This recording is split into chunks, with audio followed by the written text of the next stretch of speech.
हमारे पास दोस्तों कुछ क्वेश्चंस आ चुके हैं जो कि आप देख सकते हो। तो यहाँ पर दोस्तों हमारे पास पहला क्वेश्चन है कि लोग बोलते हैं कि संत रामपाल जी महाराज के जो शिष्य हैं वो अंधभक्त हैं। सर आप इस बात को कैसे प्रमाण करोगे कि आप अंधभक्त नहीं हो? क्योंकि लोग बोलते हैं कि संत रामपाल जी महाराज के सारे शिष्य जो वेदों से देते हैं, जो भी कुछ अपने मन से बताते हैं, वो सब अंधभक्ति है। इस बात को कैसे प्रमाण करोगे? देखिए, सबसे पहले मैं बताना चाहूंगा अंधभक्त होते क्या हैं। अंधभक्त का मतलब ये होता है जो बिना सोचे समझे जो गुरुजी ने बोल दिया उसी को फॉलो करने लग जाते, वो होते हैं अंधभक्त। संत रामपाल जी महाराज के जितने भी शिष्य हैं वो किसी भी चीज को बिना परखे नहीं बोलते हैं। सबसे पहली चीज तो ये है, हमारे संत रामपाल जी महाराज वेद और शास्त्रों की गवाही हवाला देते हैं और उनको सत्संगों के दौरान बताते भी हैं। और सारे शिष्य पहले क्रॉस मैचिंग करते हैं, उसके बाद ही उनसे नाम दीक्षा लेते हैं। तो अगर क्रॉस मैचिंग कर रहे हैं और उसके बाद नाम दीक्षा ले रहे हैं तो अंधभक्त नहीं हुए। और हम बाकी लोगों को ये बताना चाहेंगे, अंधभक्त तो वो लोग हैं जो अपने धर्म गुरुओं की किसी भी प्रकार की बात को मान लेते हैं। जैसे कि आपने अभी ट्रेंड में देखा होगा, बागेश्वर जी महाराज जी बता रहे थे कि भाई राम जी के 5 बाप हैं। इस चीज का कोई विरोध नहीं करता, बस विरोध करेंगे तो संत रामपाल जी महाराज के शिष्यों का करेंगे। अंधभक्त तो वो हैं कि 5 बाप भी कह रहे हैं फिर भी नहीं मान रहे हैं। आप बताइए, उनका विरोध करना चाहिए। विरोध किसका कर रहे हैं? संत रामपाल जी महाराज के शिष्यों का, जो कि पूरे वेद और शास्त्रों और गीता से प्रमाण बता रहे हैं। उनको अंधभक्त बोले। बताइए आखिर ऐसे अंधभक्त हुए कैसे? आप खुद बताइए, इस पर विचार कीजिए। सर हमारे पास एक और क्वेश्चन है लोगों का कि लोग ये बोलते हैं कि जो संत रामपाल जी महाराज जी के शिष्य हैं वो अनएजुकेटेड हैं, वो पढ़े लिखे नहीं है, अपने मन जो गुरुजी उनके बोल देते हैं वो उसी पे कार्य करने लग जाते हैं, वो पढ़े लिखे नहीं है। तो इस बात पे आप क्या बोलोगे? सच साहेब, इसके लिए कहना क्या है श्रीमान जी। साधना टीवी पे 7:40 से 8:40 तक हमारे गुरुजी टीवी पर आकर एक एक चीज क्लियर करते हैं। और जितने भी दर्शक हैं वो तो एजुकेटेड हैं, वो तो पढ़े लिखे हैं, अपने सारे प्रमाणों को देख सकते हैं। घर पे उनकी गीता जी रखी हुई है, हमारे गीता जी एक एक श्लोक को खोलकर गीता जी को पढ़कर बताते हैं, सुनाते हैं। आप लोग जो टीवी पे देख रहे हैं वो तो उस श्लोक को मिला सकते हैं। यदि आपको वो सच्चाई नहीं लगती तो आप आवाज उठा सकते हैं। आज तक पूरी पृथ्वी के ऊपर कोई भी माई का लाल एक भी पैदा नहीं हुआ जो संत रामपाल जी महाराज के ऊपर एक उंगली उठा सके। मैं आप लोगों से पूछना चाहता हूँ, यदि संत रामपाल जी महाराज गलत उपासना बता रहे हैं तो आप लोग चुपचाप क्यों बैठे हुए? आगे आओ। सत साहेब। ठीक है सर, ये बात भी सही है दोस्तों कि लोग, इनका कहना है कि अगर ये अनएजुकेटेड हैं, ये पढ़े लिखे नहीं है, संत रामपाल जी महाराज जी के शिष्य पढ़े लिखे नहीं है, तो संत रामपाल जी महाराज जी के सत्संग तो टीवी पर आ रहा है ना। आप खुद उनके विचार जो हैं उनको वेदों से, गीता से, जो अपने शास्त्र हैं उनसे मिलाकर देख लीजिए ना। आप खुद जान जाओगे कि वो अंधभक्ति जो भक्ति है, अंधभक्ति है, उसके तहत जो है ज्ञान बताते हैं या फिर जो सारा कुछ सच्चाई बताते हैं। सर आप इस बात पे क्या बोलना चाहोगे? जैसा कि सर आपका क्वेश्चन था कि संत रामपाल जी महाराज के जितने भी शिष्य हैं वो अनएजुकेटेड हैं, तो मैं पहले अपने बारे में बताना चाहूंगा। मैंने doctor sir Harishankar Gaur university Sagar से BBA किया हुआ है, बैचलर ऑफ बिजनेस एडमिनिस्ट्रेशन। उसके बाद मैंने MBA भी किया हुआ है, PGDCA किया हुआ है और टैली भी किया हुआ है। तो अगर आप ये बोल रहे हैं कि संत रामपाल जी महाराज के जितने भी शिष्य हैं वो अनएजुकेटेड है, तो बताइए जो MBA डिग्री धारी व्यक्ति है वो अनएजुकेटेड है क्या? वो अंधभक्त हो सकता है जो पढ़ा लिखा व्यक्ति? मैं खुद बता रहा हूँ कि मैं MBA किया हुआ हूँ, आप जाके विजिट भी कर सकते हो। मैंने 2020 में बैच कंप्लीट किया था BBA का डॉक्टर हरिशंकर यूनिवर्सिटी से, आप जान सकते हो, वहां पर मेरा नाम भी आपको मिल जाएगा, विद प्रूफ मेंशन मिल जाएगा। साथ ही साथ मैं बताना चाहूंगा केवल मैं ही नहीं हूँ ऐसा शिष्य की जो कि एजुकेटेड हूँ, ऐसे लाखों शिष्यों के संत रामपाल जी महाराज जी के सत्संग के बाद अनुभव आते हैं साधना चैनल पे और बाकी जितने भी वो सत्संग चैनल हैं उन पर इंटरव्यूज आते हैं। उनमें आप देख सकते हैं अच्छे से अच्छे हाईली एजुकेटेड पर्सन जो हैं संत रामपाल जी महाराज से नाम दीक्षा लिए हुए हैं और उनके बताए गए ज्ञान के आधार पर सारी शंकाओं का समाधान कर रहे हैं और लाभ भी प्राप्त कर रहे हैं। अच्छा सर, एजुकेटेड होने के साथ साथ क्या आपने एक बात देखी, संत रामपाल जी महाराज जो वेदों में बताते हैं, क्या आपने खुद से उन चीजों को मिलाया अपने वेदों में?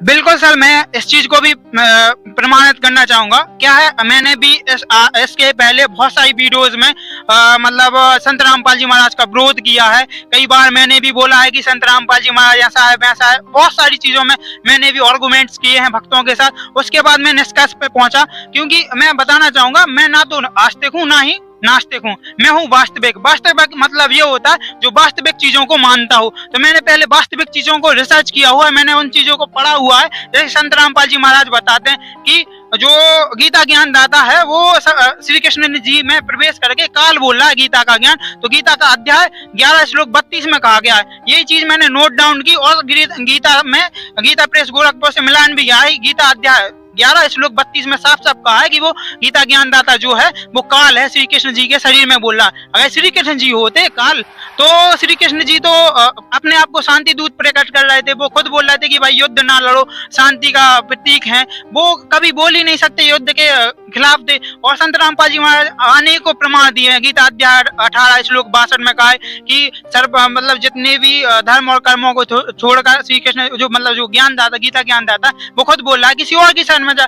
गीता अध्याय 18 इसमें कहा है कि सर्वधर्मान परित्यज्य एकम शरणम ब्रज। ब्रज का अर्थ जब बाकी धर्म गुरुओं ने कहा है आना, संत रामपाल जी महाराज ने उसको मतलब डिक्शनरी से प्रमाणित करके दिखा दिया कि भाई ब्रज का अर्थ जाना होता है। आप आना कर रहे हो तो आप बताइए अनएजुकेटेड संत रामपाल जी महाराज के शिष्य हुए या संत रामपाल जी महाराज हुए या बाकी धर्म गुरु हुए, केवल और केवल इनका काम बस इतना है, ये धंधा चला रहे हैं और संत रामपाल जी महाराज के भक्तों को भ्रमित करने का, संत रामपाल जी महाराज के ज्ञान को दबाने की कोशिश कर रहे हैं। जो कि मतलब कहना चाहिए ये एक उनकी असफल कोशिश रहेगी। संत रामपाल जी महाराज को ज्ञान को दबाया नहीं जा सकता है। जैसा आपने कई बार देखा होगा कि अगर जैसे एक तुम्बे का फल होता है, ठीक है, उसको अगर या गुब्बारा देख लो आप, गुब्बारे को अगर पानी के अंदर दबाने की कोशिश करोगे तो वो उभर के ही आएगा। इसी प्रकार संत रामपाल जी महाराज का ज्ञान है, कोई कितना भी दबाने की कोशिश करे वो उभर के ऊपर ही आएगा।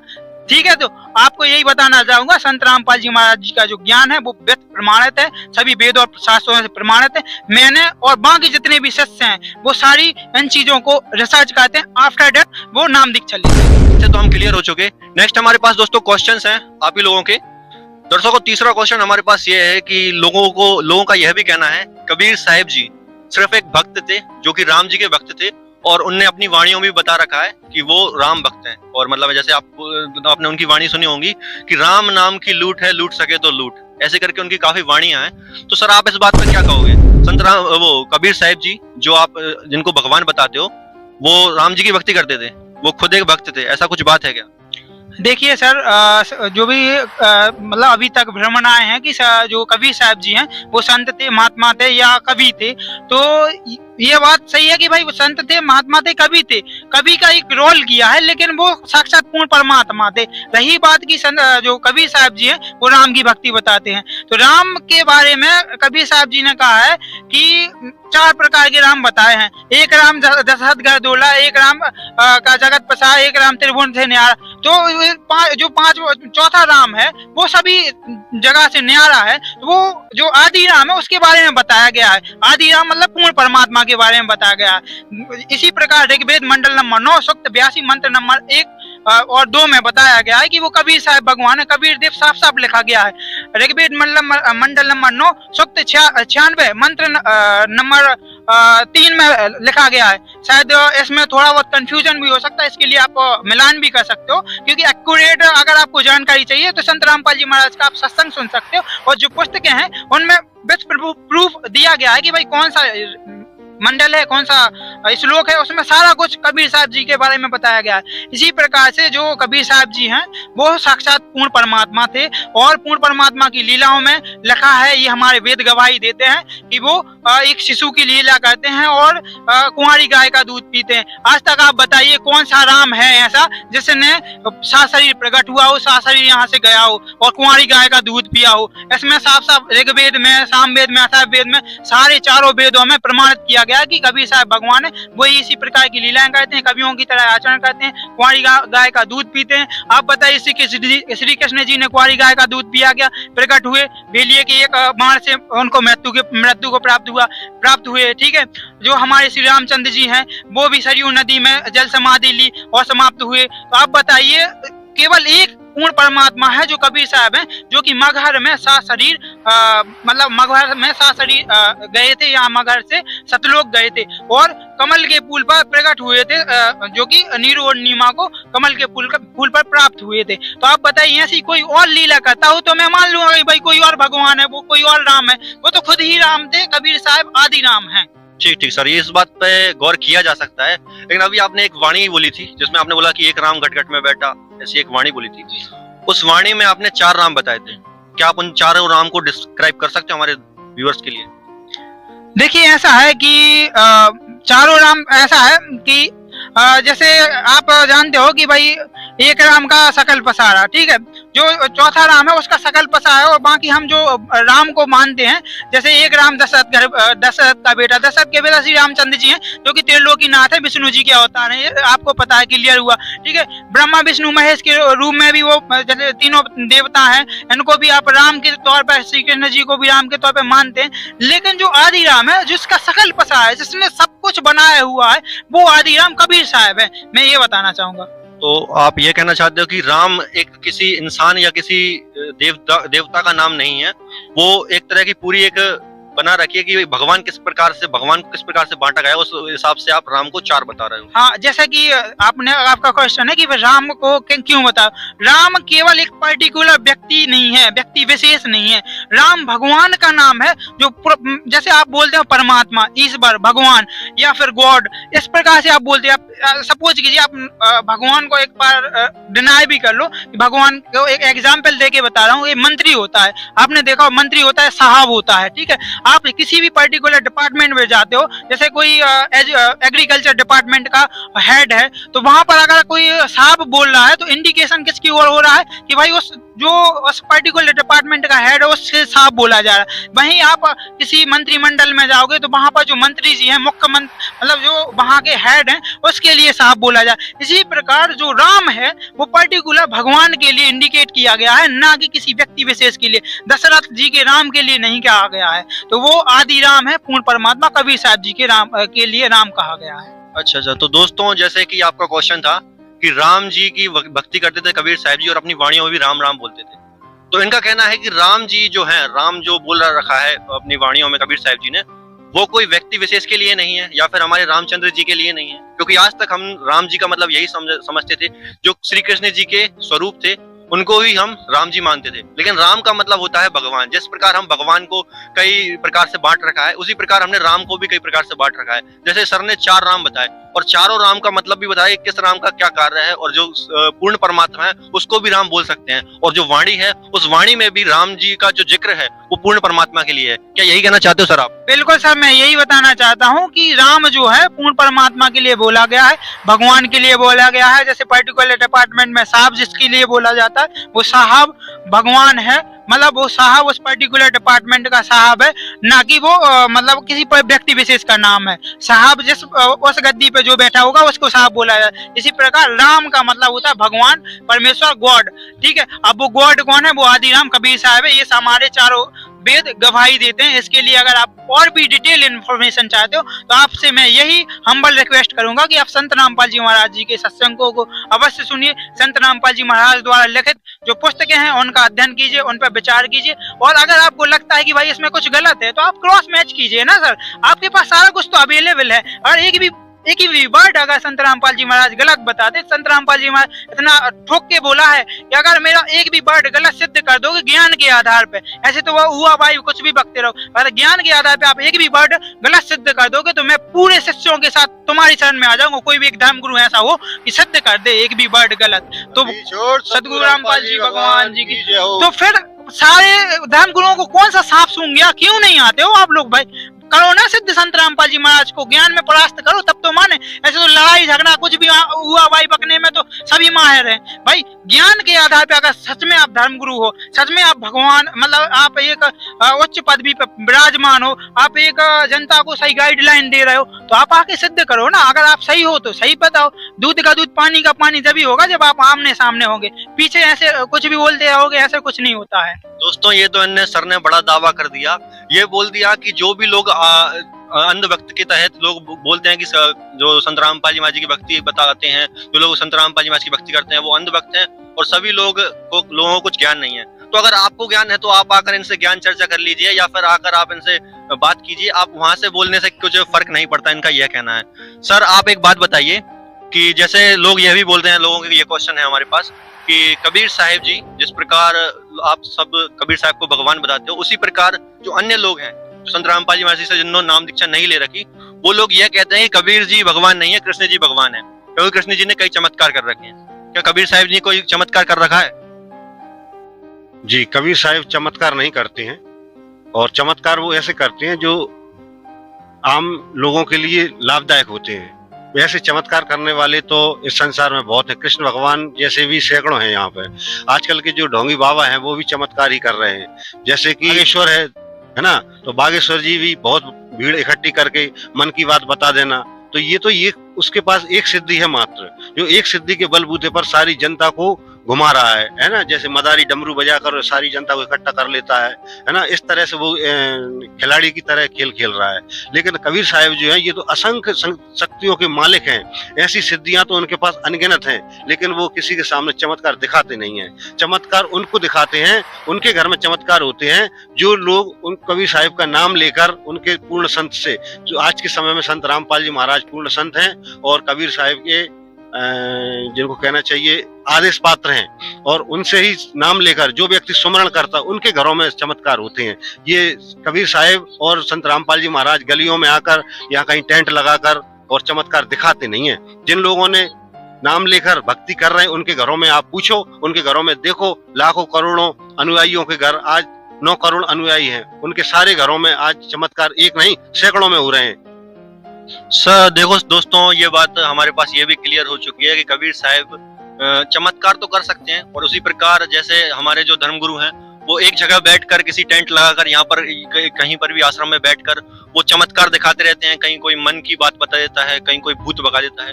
वैसे चमत्कार दिखाना संतों के काम नहीं है, वो तो उनके काम है जो ढोंग दिखा रहे हैं, पैसे कमाने के लिए लगे हैं। ये हमारे जो लोग हैं वो ये कहना चाहते हैं। सर एक बात और है, जैसे कि अभी आपने थोड़ी देर पहले बोला था कि कबीर साहब जी बछिए का दूध पीते थे, कंवारी बछिए का, और कबीर साहब जी कमल के फूल पर जो है उनका जन्म हुआ था। तो आप इस बात को कैसे प्रमाण करोगे? ये कहीं पर लिखा है या फिर कहीं हमारे जैसे आप हर बात का जो है प्रमाण देते हो, वेदों से देते हो, शास्त्रों से देते हो, इसी प्रकार इस बात का प्रमाण आप कैसे दोगे कि कबीर साहब जी जो है कमल के फूल पर आए थे? देखिए, सबसे पहले तो ये है कि जैसे सपोज कीजिए आपको मेरे बारे में जानना है और मैं अभी यहाँ पर मौजूद नहीं हूँ, तो मेरे जो मतलब जीवनी लिखी है या मेरे बारे में जहाँ पर कहीं लिखा गया है, जैसे कबीर साहब जी के पूरे जीवन वृत्तांत के बारे में, कबीर साहब जी का जो कबीर सागर सलात है या कबीर सागर है, उसमें सारा कुछ प्रमाण दिया गया है। फिर भी अगर आपको इस चीज पे विश्वास नहीं होता है तो कबीर साहब जी ने जहाँ पर लीला की है, जो लीलामय शरीर में जहाँ पर आए हुए हैं, तो वहां पर आप जाके और विजिट कर सकते हो, वहां के लोगों की राय भी ले सकते हो। जैसे कि काशी बनारस में लहरतारा तालाब था, वहां पर मतलब कबीर साहब जी शरीर प्रकट हुए कमल के फूल पर। उसके प्रत्यक्ष दृष्टा जो थे, जो स्वामी रामानंद जी के रामानंद जी के जो अष्टानंद ऋषि थे, शिष्य थे, वो इसके प्रत्यक्ष दृष्टा थे। तो अभी भी उनकी वहां पर मूर्ति बनी हुई है, उसके बारे में सब कुछ वृत्तांत लिखा गया है। और साथ ही साथ जो शरीर लीलामय शरीर से यहाँ से जाने की लीला की गई है, वो मगहर, जो कि मतलब उत्तर प्रदेश के अंदर काशी के पास में ही मगहर एक क्षेत्र है, वहां पर दोनों बने हुए, कबीर चौराहा बना हुआ, मतलब एक साइड कबीर साहब जी का मंदिर बना हुआ है, दूसरी साइड मस्जिद भी बनी हुई है, जहाँ पर कबीर साहब जी के शरीर के स्थान पर केवल सुगंधित फूल मिले थे। उन फूलों को दोनों पक्षों ने, मुसलमान और हिंदुओं ने बांट लिए थे। तो एक साइड मंदिर बनाया हुआ है, दूसरी साइड मस्जिद बनाया हुआ है। तो आप वहां पर जाके प्रमाण देख सकते हो कि भाई, और उन लोगों से भी समझ सकते हो कि भाई ये बात में कितनी हकीकत है। वहां पर जो पंडे पुजारी जो बैठते हैं उनसे समझ सकते हो भाई, हमारी बातों पर विश्वास नहीं होता है तो, और लिखित में है तो आप कबीर साहब सरलाद देख सकते हो। इससे ज्यादा और क्या आपको बता सकते हैं? दोस्तों ये बात भी प्रमाणित हो चुकी है कि कबीर साहब की जो लीला है, जैसे वो कमल के फूल पे आए थे, उनके भी तथ्य इन लोगों के पास हैं। जिस प्रकार हम किसी भी जन की, जैसे हमारे पीछे काफी महापुरुष थे, जैसे अल्बर्ट आइंस्टाइन का देख लो, आज के समय में वो मौजूद नहीं है हमारे साथ, लेकिन उनके जो तथ्य हैं, उनकी जो बुक है, उन बुक्स को हम खोलकर देखें तो उनके बारे में जानकारी ले सकते हैं कि वो किस प्रकार कार्य करते थे और किस प्रकार उन्होंने जो है कार्य करे। जैसे कई सारे जो है इन्वेंशन उन लोगों ने उनने किए थे, तो वो इन्वेंशन किस प्रकार किए थे हम उनकी बुक्स से जान सकते हैं। इसी प्रकार कबीर साहब जी जो कबीर साहब ने लीलाएं करी थी, वो लीलाएं जानने के लिए हम उन तथ्यों को जान सकते हैं, उन बुक्स को जान सकते हैं जो बुक्स कबीर साहब जी द्वारा लिखी गई। जैसे कबीर सागर के बारे में सर ने जिक्र करा, कबीर सागर सरलार्थ के बारे में जिक्र करा, ऐसी चीजों के बारे में जानकर हम जो है इन तथ्यों को निकाल सकते हैं। दूसरी चीज, अभी हम लोग क्या करते हैं कि लोगों के पास जाते हैं और जैसे हमारे आपस में हम बात करते हैं तो आपस में कोई तथ्य वगैरह नहीं होता, मन गढ़ंत कहानियां हो जाती हैं कि हाँ इस बंदे ने ये बोल दिया कबीर साहब के बारे में तो वो सच है। तो हम उस बात पे विश्वास ना करके लोगों के तथ्य पर जाएं, और जैसे कबीर साहब के बारे में अगर जाना है तो तथ्य पर जाएं कि कबीर साहब पहले कैसे थे, उनकी लीलाओं के बारे में जाने, उनके वेदों में क्या जिक्र है उनके बारे में, उस बात को जाने, और उनकी जो लीला है वो हम उनके कबीर सागर सरलार्थ में, जैसे सर ने बताया, उसमें पढ़ सकते हैं। और एक और चीज मैं बताना चाहूंगा सर आपको, हमारे संत रामपाल जी महाराज जी की दया से सोशल मीडिया पर भी गुरु जी का प्रचार चल रहा है। जैसा कि सोशल मीडिया पर फैक्टफुल डिबेट करके एक यूट्यूब चैनल बना हुआ है, उसमें कबीर बड़ा कृष्ण करके एक वीडियो डली हुई है। उसमें पूरी वृत्तांत के साथ सारा कुछ बताया गया है, डिटेल में बताया गया है कि अगर कबीर साहब भगवान है तो कैसे हैं और कृष्ण भगवान है तो कैसे हैं, सारा कुछ दिया गया है। आप इस पे भी जाके फैक्टफुल डिबेट पे जाके भी आप विजिट कर सकते हो, देख सकते हो कि भाई इसमें जो चीजें बताई गई हैं वो कितनी सही हैं, कितनी गलत है।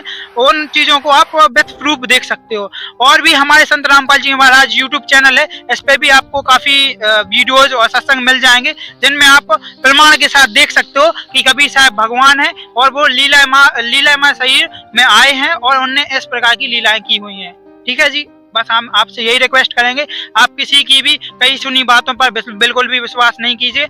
आपको अगर जैसे सपोज कीजिए किसी पर्टिकुलर बर्तन में अगर पानी रखा हुआ है, उस पानी की अगर आपको पता करना है कि भाई वो गर्म है या ठंडा है, तो उसको आपको या तो पी के मतलब ट्राई करना पड़ेगा, टच करके देखना पड़ेगा। इसी प्रकार अगर आपको संत रामपाल जी महाराज के बारे में जानना है तो पहले उनके सदग्रंथों को, उनके सत्संगों का अध्ययन कीजिए और सत्संगों को मतलब श्रवण कीजिए, सुनिए। ठीक है, और जो संत रामपाल जी महाराज द्वारा लिखित पुस्तकें हैं उनका भी आप अध्ययन कीजिए। और आपको फिर भी डाउट रहते हैं तो आपको संत रामपाल जी महाराज जी की दया से पूरे भारतवर्ष में 13 बड़े बड़े आश्रम खुले हुए हैं। यहाँ पर हर 2 से 3 महीने के अंदर भंडारे ऑर्गेनाइज किए जाते हैं। यहाँ पर भी प्रदर्शनी, एग्जीबिशन लगाई जाती है जिसमें सारे सदग्रंथों को रखा जाता है। उनमें भी आप मिलान कर सकते हो, सारे सदग्रंथ आपको एक जगह पे मिल जाएंगे। दोस्तों ये बात भी क्लियर हो गई है, यानी कि हमारा जो पहला ये वाला जो क्वेश्चन था वो क्लियर हो चुका है। अब नेक्स्ट क्वेश्चन हमारा ये है कि अभी लोग बोलते हैं, जैसे कोई आपसे एक मैं क्वेश्चन पूछना चाहूंगा, हाँ या ना में जवाब देना, क्या संत रामपाल जी महाराज मोक्ष दिला सकते हैं? हाँ सर, बिल्कुल दिला सकते हैं। तो ये कह रहे हैं कि संत रामपाल जी महाराज मोक्ष दिला सकते हैं। तो लोगों का ये क्वेश्चन है कि अगर किसी संत में इतनी ताकत होती कि वो मोक्ष दिला सके, किसी पर्सन को यहाँ से निकाल के मोक्ष दिला सके, तो वो क्या खुद जेल में से नहीं आ सकते? क्योंकि वो अभी संत रामपाल जी महाराज जेल में है, आप भी जानते हैं, सब जानते हैं। तो क्या वो अगर मोक्ष दिला सकते हैं तो वो जेल से बाहर नहीं निकल सकते? बिल्कुल निकल सकते हैं। देखिए सर, इसका सिंपल सा ये है कि अगर आप ये बताइए कि संत रामपाल जी महाराज मोक्ष दिलाने के लिए क्या कर रहे हैं, सदभक्ति बता रहे हैं ना, सदभक्ति बता रहे हैं, तो सदभक्ति के बेस पे आप इस मतलब शरीर से मोक्ष प्राप्त कर सकते हो। संत रामपाल जी महाराज बता रहे हैं कि भाई इस प्रकार से इसके अकॉर्डिंग अगर आप भक्ति करेंगे तो आपको निश्चित ही मोक्ष को प्राप्त होंगे। लेकिन हमारे समाज की सबसे बड़ी विडंबना ये है कि उस ज्ञान को ना समझ के बस आप इस चीज को टारगेट करते हो कि संत रामपाल जी महाराज जेल में होने का कारण पता नहीं करते हो कि भाई संत रामपाल जी महाराज जेल में क्यों हैं। संत रामपाल जी महाराज जेल में इसलिए हैं कि आप पढ़े लिखे होकर भी मूर्ख हो, इसलिए संत रामपाल जी महाराज जेल में। संत रामपाल जी महाराज तथ्यों के आधार पर सारा ज्ञान बताते हैं, लेकिन अंधभक्त आप हो और संत रामपाल जी महाराज को जो कोई पलकों पे बैठा के पूजा करनी चाहिए, ऐसे संत को आप जेल में, आपकी वजह से संत रामपाल जी महाराज जेल में है। और रही बात जेल से निकलने की, तो संत रामपाल जी महाराज यूं चुटकियों में बाहर निकल सकते हैं, लेकिन संत रामपाल जी महाराज क्यों नहीं निकल रहे हैं? क्योंकि संत रामपाल जी महाराज भ्रष्टाचार को बढ़ावा नहीं देते हैं। वो संत और भक्तों का काम होता है अच्छाई को प्रकट करना, चाहे अच्छाई के प्रति जान भी चली जाए तो उसकी परवाह नहीं करते। संत रामपाल जी महाराज जब जेल गए थे, उसी टाइम पे जेलर ने और जज ने 30 लाख रुपए की डिमांड की थी। संत रामपाल जी महाराज अगर कहते तो उनके एक इशारे पे सारे भगत, या संत रामपाल जी महाराज तो खुद सक्षम है, वो खुद जूनियर इंजीनियर थे, 30 लाख रुपए उनके लिए कोई बड़ी रकम नहीं थी, एक चुटकी में तुरंत दे देते और बाइज्जत बड़ी हो जाती। ठीक है, तो आप खुद पता कर सकते हैं कि भाई अगर वो जेल से बाहर आना चाहते तो यूं आ जाते, लेकिन वो किसी प्रकार से मतलब समाज को भ्रमित करके या भ्रष्टाचार को बढ़ावा देके बाहर आना नहीं चाहते, बल्कि वो अपने ज्ञान का प्रकाश लाके, ज्ञान का उजागर करके, और सारे जो भी हमारे मतलब भक्त समाज है वो खुद इस ज्ञान को समझ सके और वो खुद इस चीज का निर्णय ले सके कि क्या संत रामपाल जी महाराज को जेल में रखना उचित था या उचित है या नहीं है। अगर आप उस ज्ञान को समझेंगे तो आप भी मतलब आप भी अपने आंसुओं को रोक नहीं पाएंगे। ऐसे निर्मल समाज का निर्माण करने वाले संत को आज जेल में रखा जा रहा है, और ऐसे संत जो कि सरेआम वेश्यावृत्ति फैला रहे हैं। वेश्यावृत्ति जो कि मैंने वर्ड बोला है, कहना नहीं चाहिए, लेकिन आप देख सकते हो, आप अनिरुद्धाचार्य जी महाराज हैं, बागेश्वर जी महाराज हैं, कैसे कैसे अपने व्यास गद्दी से कैसे कैसे वर्ड का यूज करते हैं। आप देख सकते हो कैसे कोई क्वेश्चन आंसरिंग करता है तो उसमें सीधे सीधे बागेश्वर जी महाराज बोलते हैं लवेरिया हो गया है इसको। कई बार बहन बेटियों को बोलते हैं कि आप मतलब किसी से ऐसा हो वैसा हो, मतलब ऐसे ऐसे वर्ड यूज करते हैं जो कि मतलब आम समाज, भक्त समाज को भी यूज करने में मतलब संकोच होता है, जो कि वो व्यास गद्दी से बैठ के बोलते हैं।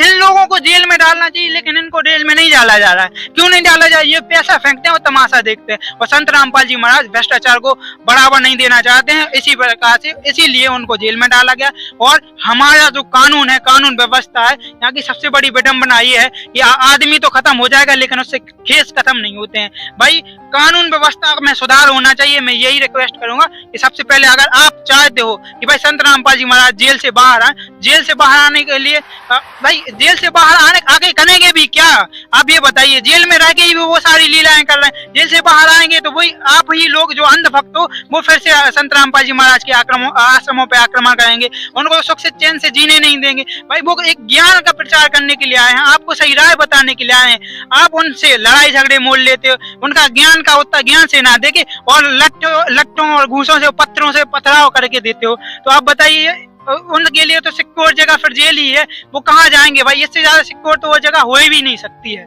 ये बात